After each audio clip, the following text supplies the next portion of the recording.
आजादी के बाद से लेकर अब तक भारत ने बहुत तरक्की की है, नए नए मुकाम हासिल किए हैं, लेकिन भारत भ्रष्टाचार के खिलाफ अपनी लड़ाई अब तक नहीं जीत पाया है। और ये कहना गलत नहीं होगा कि भारत में भ्रष्टाचार की एक बड़ी वजह हमारे देश का राजनीतिक सिस्टम है, क्योंकि राजनीतिक सिस्टम में मौजूद लोग ही देश को लूटने का काम कर रहे हैं। भ्रष्टाचार और रिश्वतखोरी के ऐसे ही दो मामले आज देश के सामने आए हैं। ये मामले देश के पूर्व वित्त मंत्री और देश के पूर्व रेल मंत्री से जुड़े हुए हैं। पी चिदम्बरम और लालू प्रसाद यादव, इन दोनों नेताओं के कई ठिकानों पर आज दिन भर छापे मारे गए। लालू यादव के ठिकानों पर आयकर विभाग ने रेड किया, जबकि पी चिदम्बरम और उनके बेटे कार्ति चिदम्बरम के ठिकानों पर सीबीआई ने छापे मारे। लालू यादव और पी चिदम्बरम दोनों अपने बच्चों पर लगे भ्रष्टाचार के गंभीर आरोपों की वजह से परेशान हैं। सबसे पहले आसान शब्दों में आपको समझाते हैं कि सीबीआई ने पूर्व वित्त मंत्री पी चिदम्बरम के बेटे कार्ति चिदम्बरम पर क्या आरोप लगाए हैं। इन आरोपों के घेरे में शीना बोरा मर्डर केस में जेल में बंद इंद्राणी मुखर्जी और उनके पति पीटर मुखर्जी भी हैं। दरअसल ये पूरा मामला इन्हीं दोनों की company INX media private limited से जुड़ा हुआ है, जिसमें ये दोनों डायरेक्टर हुआ करते थे। आरोपों के मुताबिक आईएनएक्स ग्रुप ने 13 मार्च 2007 को फॉरेन इन्वेस्टमेंट प्रमोशन बोर्ड यानी एफआईपीबी को विदेशी निवेश की अनुमति के लिए एक एप्लीकेशन लिखी। इसके बाद एफआईपीबी की 18 मई 2007 को एक मीटिंग हुई और उसमें यह तय किया गया कि आईएनएक्स ग्रुप को 4 करोड़ 62 लाख रुपए से ज्यादा के विदेशी निवेश की अनुमति नहीं दी जा सकती। लेकिन आईएनएक्स ग्रुप ने सारे नियम कायदों को ताक पर रखते हुए 305 करोड़ रुपए से भी ज्यादा का विदेशी निवेश करवा लिया, जबकि नियमों के मुताबिक उनकी कंपनी में 4 करोड़ 62 लाख रुपए से ज्यादा का विदेशी निवेश नहीं हो सकता था। इसके बाद इनकम टैक्स विभाग ने इस मामले में एफआईपीबी से सफाई मांगी, तो एफआईपीबी ने आईएनएक्स ग्रुप को 26 मई 2008 को पत्र लिखा और कंपनी से इन आरोपों पर स्पष्टीकरण मांगा। इसके बाद असली खेल शुरू हुआ। जैसे ही फॉरेन इन्वेस्टमेंट प्रमोशन बोर्ड ने इस कंपनी से सफाई मांगी, आईएनएक्स ग्रुप ने तुरंत कार्ति चिदम्बरम से संपर्क किया, जो तत्कालीन वित्त मंत्री पी चिदम्बरम के बेटे हैं और चेस मैनेजमेंट सर्विसेज नाम की एक कंपनी के मालिक हैं।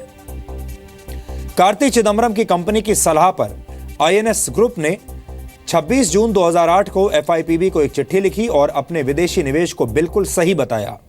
आईएनएक्स ग्रुप की इस चिट्ठी के बाद वित्त मंत्रालय के लोहे जैसे कड़े नियम मोम की तरह पिघलते चले गए और फिर मंत्रालय के अधिकारियों ने न सिर्फ आईएनएक्स ग्रुप की अनियमितताओं को नजरअंदाज कर दिया, बल्कि आईएनएक्स को 305 करोड़ रुपए की विदेशी निवेश के लिए एफआईपीबी से नया अप्रूवल मांगने की भी सलाह दे दी। यानी निवेश पहले हो चुका था और वित्त मंत्रालय निवेश के बाद उसकी स्वीकृति के लिए आवेदन मांग रहा था। सीबीआई के आरोपों के मुताबिक कार्ति चिदम्बरम की इस सेवा के बदले उन्हें पेमेंट की गई।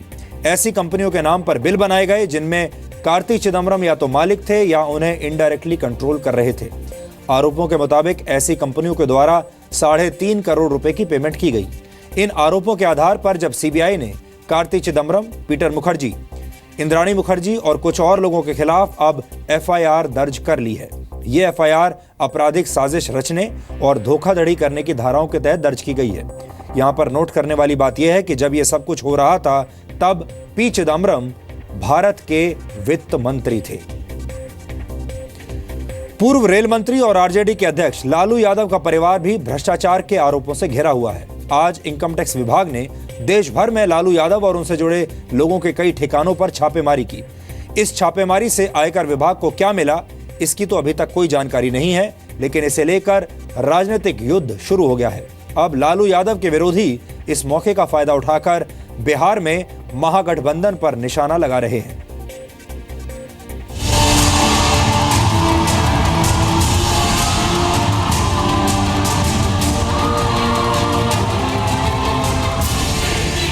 दोस्ती की ये तस्वीरें पुरानी हैं और दोस्ती की ये दास्तां भी अब पुरानी लगने लगी है, क्योंकि नई तस्वीर, नए बयान और नए हालात कुछ और ही कह रहे हैं।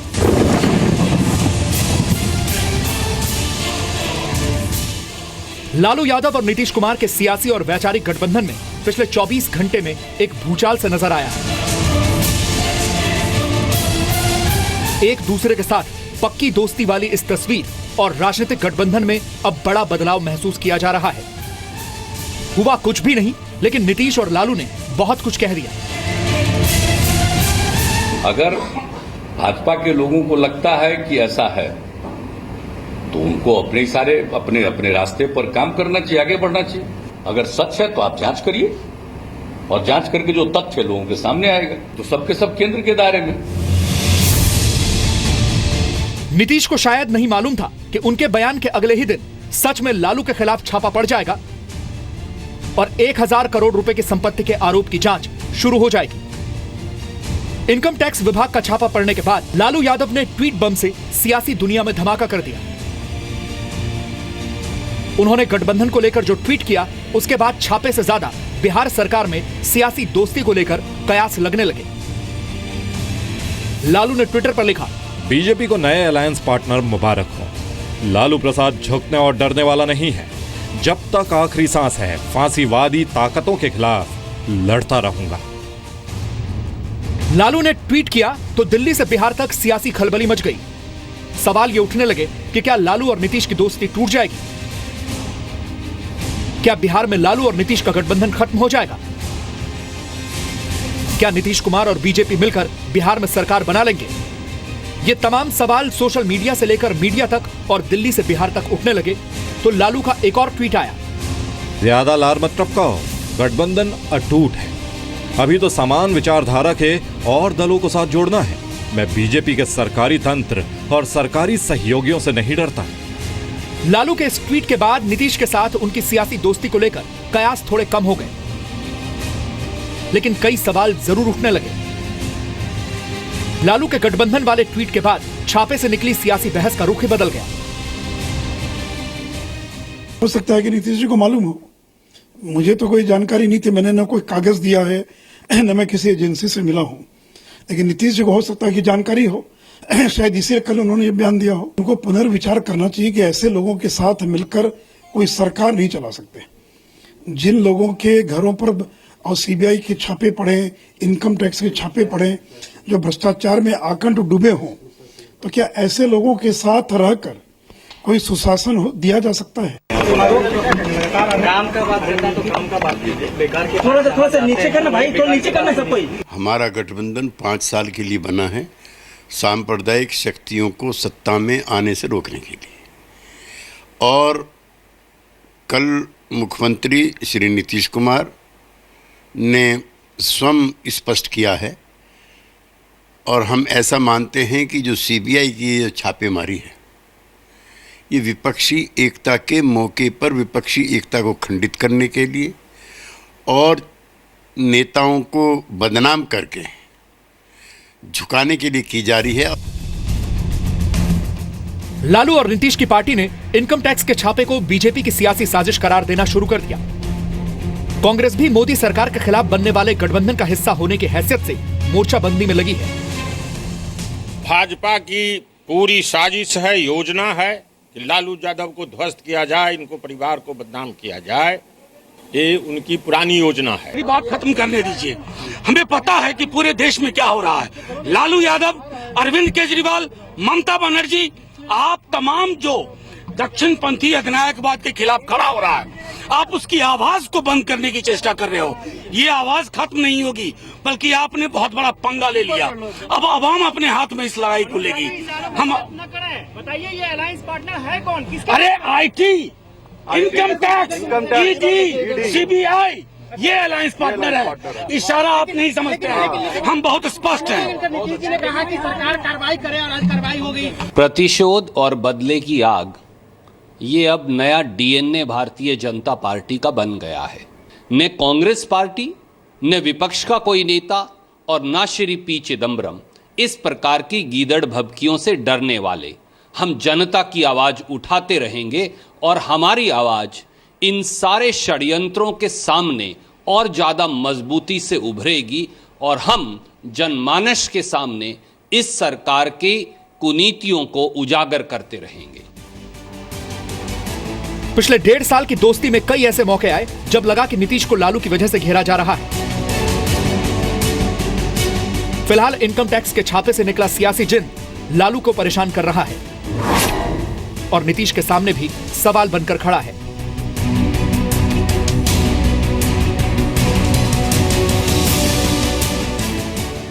छापों के जिन ने आज पूर्व वित्त मंत्री पी चिदम्बरम और उनके बेटे कार्ति चिदम्बरम को भी परेशान किया, क्योंकि उनके खिलाफ आज देश भर में सीबीआई ने छापेमारी की। कार्ति चिदम्बरम पर आरोप है कि उन्होंने अपने पिता के पद का फायदा उठाते हुए आईएनएक्स ग्रुप को एफडीआई दिलाने में मदद की। Now, people in high positions acquiring assets through shell companies is not a small matter,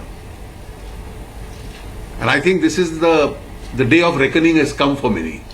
They'll all be accountable. Unless there is a substantial basis and a reason to suspect that either there is evasion or a crime has been committed, these departments don't act. और सारे चोर ऐसे ही होते हैं, झूठ बोलते हैं क्योंकि वो समझते हैं कि आपको जानकारी नहीं होगी तो जो भी झूठ हुआ वो सच माना जाएगा। 5 सेक्रेटरीज बैठकर यही देखते हैं कि जो फॉर्मेलिटीज़ है, औपचारिकता है, वो पूरा हो गए, उसको फिर सारे दस्तावेज़ों को इकट्ठे करके मिनिस्टर को भेजते हैं। मिनिस्टर का काम है कि छानबीन करके ये तय करें, इसको मिनिस्टर अंग्रेजी में कहते हैं gives approval. These people give, secretaries give clearance. It goes for approval. यानी अनुमति देने के लिए, दस्तखत डालने के लिए उनको सारी चीज़ों का छानबीन करनी होती है। तो ये झूठ बोल रहा है और कायर है कि ऑफिसर्स को उन्होंने ऐसे दोष दिया। और चिदम्बरम के जो बेटे के कंपनी है एडवांटेज स्ट्रेटेजिक लिमिटेड, उसमें खूब पैसा भरा गया। 18 देशों में इसकी बैंक अकाउंट्स हैं, नाजायज़ संपत्ति है। मैं अभी एक सेमिनार के लिए गया था लंदन में, उन्होंने मुझे कैम्ब्रिजशायर ले गए और दिखाया उसके घर। इतनी बड़ी घर, 2 घर, एक भी नहीं, 2 महल जैसे हैं। ये कैसा उसका है? उनके नाम पर है, रजिस्ट्रेशन भी हमने चेक किया, उनके नाम पर है। ये बेनामी संपत्ति, काले धन? हाँ बिल्कुल, 6 लाख करोड़ विदेशों में इन्होंने जमा किया। कुल मिलाकर लालू यादव और पी चिदम्बरम अपने बच्चों पर लगे भ्रष्टाचार के आरोपों की वजह से परेशान हैं। अभी यह जानकारी नहीं मिल पाई है कि आज इनकम टैक्स और सीबीआई की टीमों को छापों में क्या मिला। ब्यूरो रिपोर्ट, जी मीडिया। हमारे देश में जब भी नेताओं पर भ्रष्टाचार के आरोप लगते हैं तो बात सिर्फ नेताओं की होती है या फिर उनके भ्रष्टाचार की होती है। आम आदमी की बात कोई नहीं करता, जबकि ये नेता असल में उस आम आदमी को ही धोखा देते हैं जिन्होंने वोट देकर अपने जनप्रतिनिधियों को चुना होता है।